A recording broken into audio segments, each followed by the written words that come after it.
Well, throughout this week, we've been looking at expectations ahead of the SONA, the State of the Nation address. What about farmers? What about the agricultural sector? To discuss, we're joined by the CEO of the Agricultural Business Chamber of South Africa, Theo Boshoff.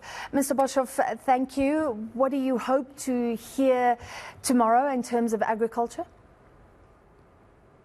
Yes, thank you very much. I think it's quite important, the two words you mentioned, what do we hope to hear and what are the expectations? I think they're two very important elements. So we know we are in an election year, so obviously there will be, I think, quite a lot of emphasis placed on certain elements such as the national health insurance scheme, such as pressure, for instance, on to extend the social security system.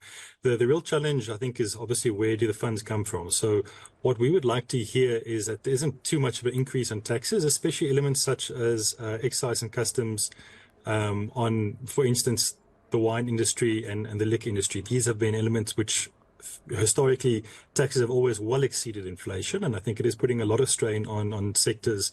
Broadly, South African sectors also create a lot of jobs. So we would like to see that perhaps a change in that trend.